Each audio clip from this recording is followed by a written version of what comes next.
আসসালামু আলাইকুম সকলকে। তো এখন আমরা রক্ত সংবহন তন্ত্রের কয়েকটি রোগ নিয়ে আলোচনা করব। আমরা আমাদের ব্লাড সার্কুলেশনটা কীভাবে হয় হৃৎপিণ্ডের মাধ্যমে, এটা দেখলাম এর আগের লেকচারে। তো আমরা রক্ত সংবহনের বিভিন্ন রোগ নিয়ে বা সমস্যা নিয়ে আলোচনা করব এই পর্বে।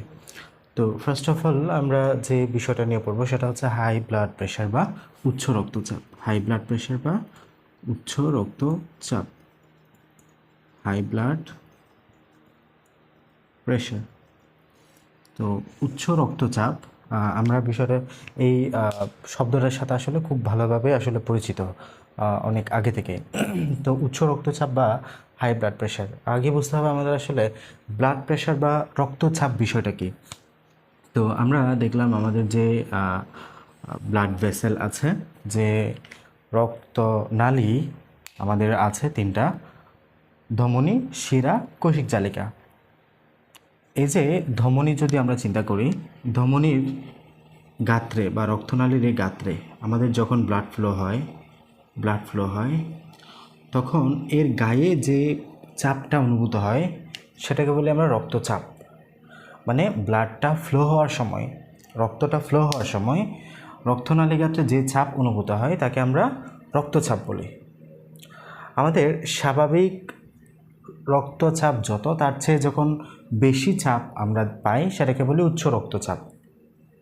একজন পূর্ণবয়স্ক মানুষের ক্ষেত্রে সিস্টোলিক চাপ হলো 120 মিলিমিটার মার্কারি।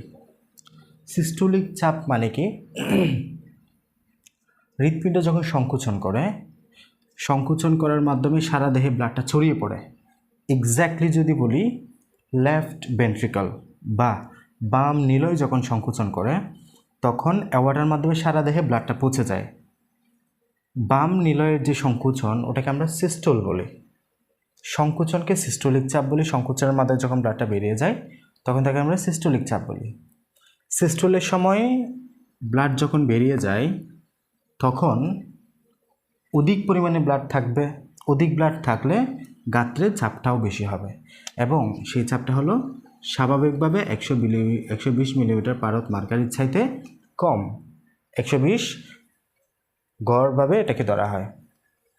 এরপরে যখন হৃৎপিণ্ড প্রসারিত অবস্থায়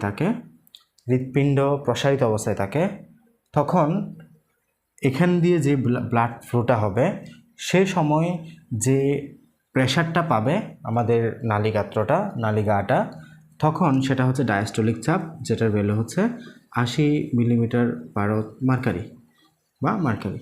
ওকে, তো এটা হচ্ছে ডায়াস্টোলিক চাপ। তাহলে এটা হচ্ছে সিস্টোলিক চাপ এবং এটা হচ্ছে ডায়াস্টোলিক চাপ। বুঝে গেছে?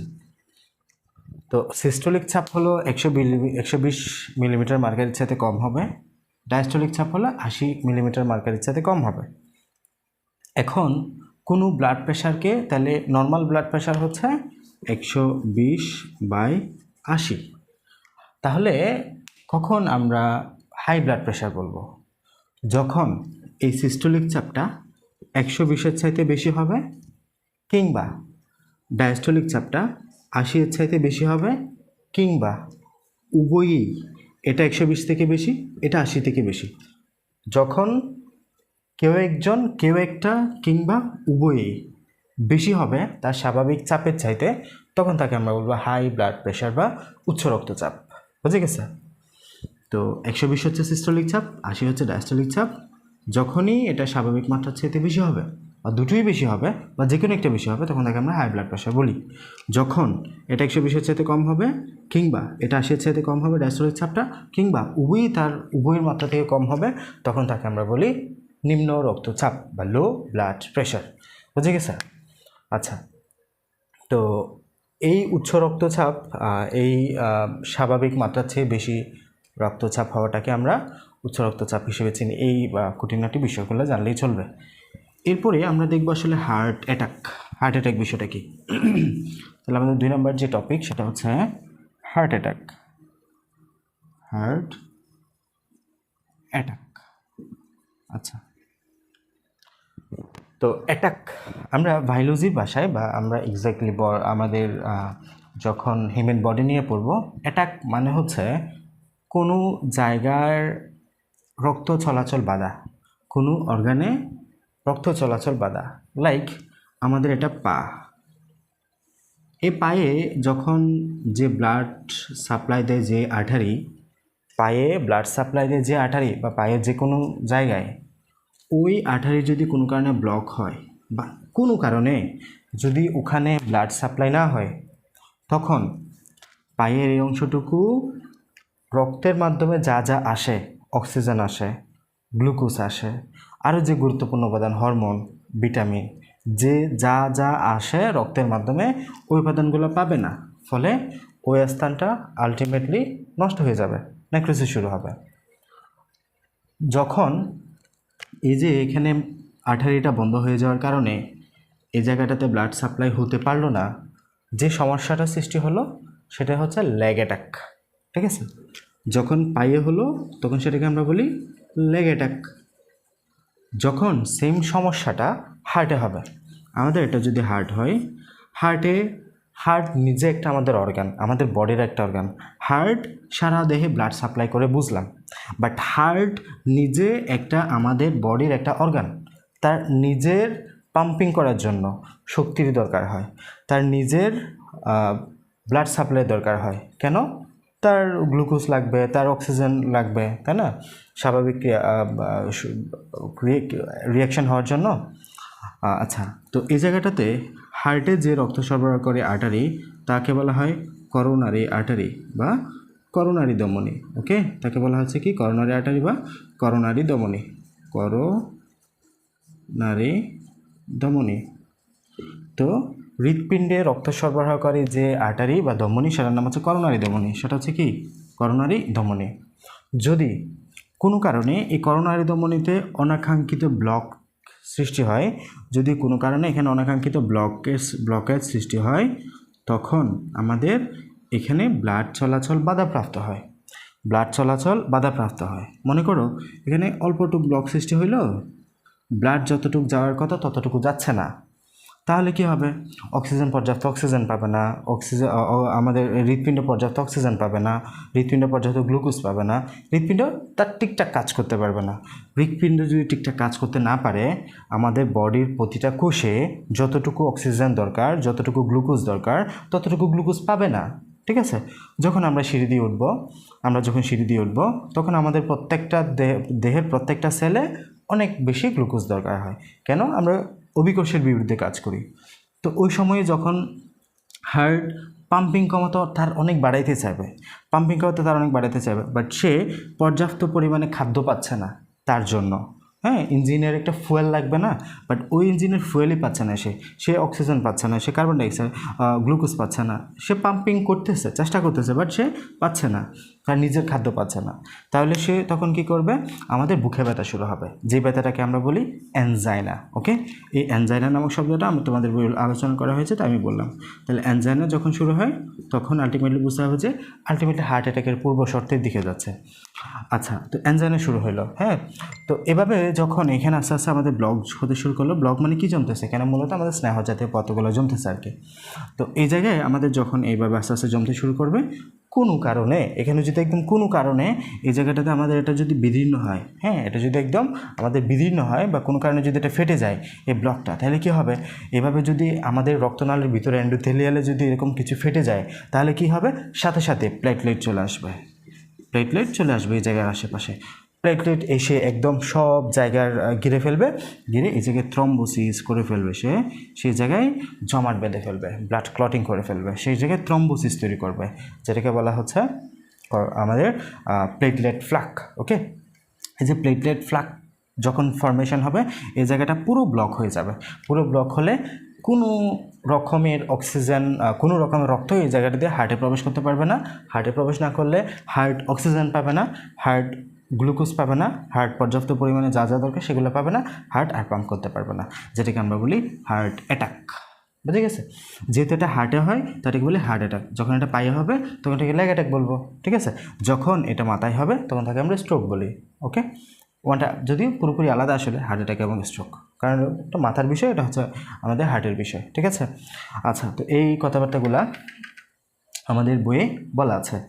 তো চর্বি জাতীয় খাদ্য কম খাইতে হবে, কারণ এখানে যাতে এই প্লেটলেট প্লাকটা ফর্মেশন না হয় বা আস্তে আস্তে এখানে চর্বি জাতীয় এগুলা না যাবে, ঠিক আছে। ওকে, এরপরে আমরা দেখব আমাদের তৃতীয় যে সমস্যার কথা বলা আছে আমাদের বইয়ে, সেটা হচ্ছে রক্তে উচ্চ কোলেস্টেরল। হ্যাঁ, রক্তে উচ্চ কোলেস্টেরল বা হাই কোলেস্টেরল ইন ব্লাড। রক্তে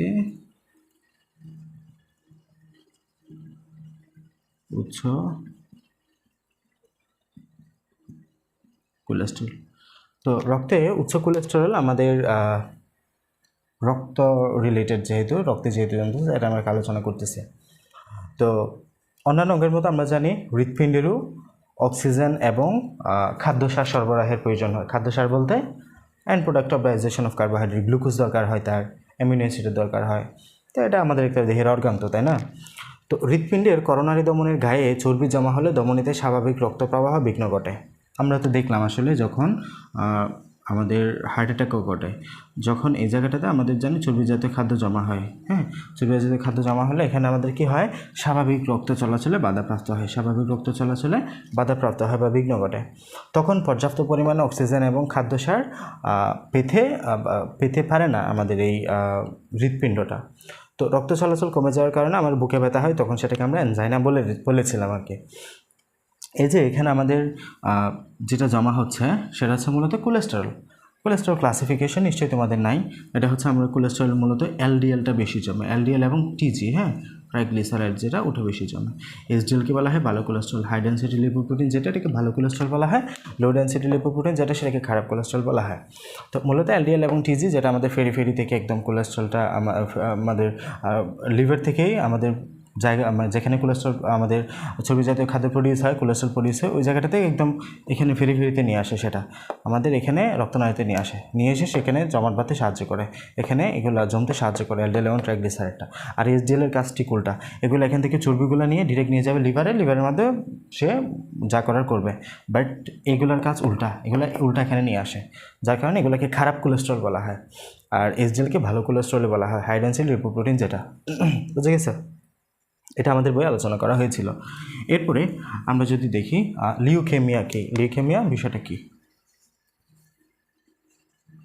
লিউকেমিয়া, আমরা অ্যানিমিয়া তো জানি, অ্যানিমিয়ার সাথে আসলে বিষয়টা কখনো গুলাবে না। অ্যানিমিয়া হচ্ছে আমাদের দেহে আরবিসির সংখ্যা কমে যাওয়া। অ্যানিমিয়া মানে কি? অ্যানিমিয়া হচ্ছে আরবিসি কমে যাওয়া। আরবিসি কমে গেলে রক্ত স্বল্পতা হয়, সেটাকে আমরা অ্যানিমিয়া বলি, তাই না? তো লিউকেমিয়া হচ্ছে অস্বাভাবিকভাবে ডব্লিউবিসি বেড়ে যাওয়া, এটা মনে রেখো। লিউকেমিয়া হচ্ছে ডব্লিউবিসি অধিক পরিমাণে বেড়ে যাওয়া, লিউকেমিয়া অস্বাভাবিকভাবে ডব্লিউবিসি বেড়ে যাওয়া। যেহেতু এখানে অত্যধিক হারে ডব্লিউবিসিটা বৃদ্ধি পাবে, তাই এখানে আমাদের যে লোহিত রক্তকণিকা অনুচক্রিকা সংখ্যা স্বাভাবিকভাবে এটা কমে যায়। তাহলে ডব্লিউবিসি সংখ্যা অত্যধিক হারে বেড়ে যাওয়া সাথে আরবিসি কমে যাবে, প্লেটলেট কমে যাবে। তাহলে মনে রেখো, লিউকেমিয়া হচ্ছে ডব্লিউবিসি সংখ্যা বা হোয়াইট ব্লাড সেল বা শ্বেত রক্তকণিকার সংখ্যা অত্যধিক হারে বেড়ে যাওয়া, আর আরবিসি সংখ্যা এবং প্লেটলেটের সংখ্যা কমে যাওয়া, সেটাই হচ্ছে আমাদের লিউকেমিয়া। ওকে, তো লোহিত রক্তকণিকার জন্য আমাদের কী হয়, লোহিত রক্তকণিকা যখন কমে যাবে তখন কী হবে, লোহিত রক্তকণিকা যে কাজগুলো করতে পারতো সেগুলো করতে পারবে না সে। তাহলে কী হবে, লোহিত রক্তকণিকা কমে গেলে লোহিত রক্তকণিকার যে হিমোগ্লোবিন আছে, হিমোগ্লোবিন আমরা যেন অক্সিজেন পরিবহনে সাহায্য করে, তাহলে কী হবে, প্রত্যেকটা সেলে অক্সিজেনের ঘাটতি দেখা দিবে, যার ফলে রোগী দুর্বল হয়ে যাবে। হ্যাঁ, তাহলে অক্সিজেনের ঘাটতি দেখা দিবে, অক্সিজেন স্বল্পতা দেখা যাবে দেহে, অক্সিজেন স্বল্পতা, এবং এর ফলে কী হবে, রোগী দুর্বল হয়ে যাবে, রোগী দুর্বল হবে, ফ্যাকাশে হবে। ঠিক আছে, দুর্বল ফ্যাকাশে, এবং যেহেতু এখানে অক্সিজেন পাবে না, সে চেষ্টা করবে অধিক অক্সিজেন আনতে, তখন ফুসফুস চেষ্টা করবে অধিক অক্সিজেন নিয়ে আসে, তখন শ্বাসকষ্টও শুরু হয়ে যাবে। বুঝে গেছে? তো এই যে এই সমস্যাগুলো হয়, তাই লিউকেমিয়ার জন্য মূলত বেড়ে যায় ডব্লিউবিসিটা, আরবিসি কমে যাবে, প্লেটলেট কমে যাবে। আরবিসি কমে গেলে এই সমস্যাগুলো আমরা দেখতে পাবো, অক্সিজেন স্বল্পতা, রোগী দুর্বল হয়ে যাওয়া, ফ্যাকাশে হওয়া, শ্বাসকষ্ট হওয়া। এবং অন্যদিকে দেখতে পাচ্ছি আমরা যে প্লেটলেটও কমে যাবে। প্লেটলেটের কাজ কী ছিল? প্লেটলেটের কাজ ছিল যে সেটা রক্ত জমাট বাঁধতে সাহায্য করে। তাহলে প্লেটলেট যদি কমে যায়, রক্ত জমাট বাঁধতে পারবে না, রক্ত জমাট বাঁধতে অসুবিধা হবে। তখন কী হবে? যে অত্যধিক পরিমাণে ব্লিডিং হবে এবং রোগী আলটিমেটলি আনকনশাস হয়ে কোমার দিকে চলে যাবে, যদি এভাবে আসলে চলতে থাকে, বা বিনা কারণে রক্তপাত বা বিনা কারণে ব্লিডিং হওয়া শুরু হবে, এই কথাবার্তাগুলো বলে আছে। এছাড়া এই জায়গায় যেহেতু আমাদের ডব্লিউবিসি অনেক পরিমাণে বেড়ে যাচ্ছে, ডব্লিউবিসি স্বাভাবিকভাবে যে কাজগুলো করতো সেই কাজগুলো প্রতিহত হবে, কারণ তার থাকার কথা ছিল একরকম একটা নির্দিষ্ট সংখ্যক, বাট যখন নাম্বারটা হিউজ হয়ে যাবে তখন সে আর স্বাভাবিকভাবে তার কাজগুলো করতে পারবে না। তখন তার যে রোগ প্রতিরোধ ক্ষমতা বা ইমিউন সিস্টেম, এই রোগ প্রতিরোধ ক্ষমতা অক্ষম করে দিবে, সে রোগ প্রতিরোধ ক্ষমতায় অক্ষম হয়ে যাবে, প্রতিরোধে অক্ষম হয়ে যাবে, তো সেই রোগ প্রতিরোধে অক্ষম হয়ে যাবে। তো লিউকেমিয়া ব্যক্তি এই জন্য বলা হচ্ছে যে আমাদের এই লিউকেমিয়া আক্রান্ত ব্যক্তিটা যেহেতু তার রোগ প্রতিরোধ ক্ষমতায় নাই, ইমিউন সিস্টেমই তার ধ্বংস হয়ে গেছে, যে কোনো জীবাণুই তাকে সহজে অ্যাটাক করতে পারবে। তাহলে যে কোনো জীবাণু দ্বারা সে হচ্ছে অ্যাটাক হবে, যে কোনো জীবাণু দ্বারা আক্রান্ত হবে। ঠিক আছে, তো এই কথাটাও আমাদের বইয়ে বলা ছিল যে তো এখানে আমরা দেখলাম তিন ধরনের কোষেরই ডব্লিউবিসি, আরবিসি, প্লেটলেট, এই তিন ধরনের কোষের আমরা মানে কোনোভাবে স্বাভাবিকভাবে কাজ করতে পারছে না। তো সবে একরকম আমাদের অ্যাবনর্মালে চলে গেল, এটা হচ্ছে আসলে লিউকেমিয়ার লক্ষণ। ওকে, তো আমরা 4টা বিষয় নিয়ে পড়লাম, একটা হচ্ছে হাই ব্লাড প্রেশার, একটা হচ্ছে হার্ট অ্যাটাক, একটা হচ্ছে রক্ত উচ্চ কোলেস্ট্রল, একটা হচ্ছে লিউকেমিয়া।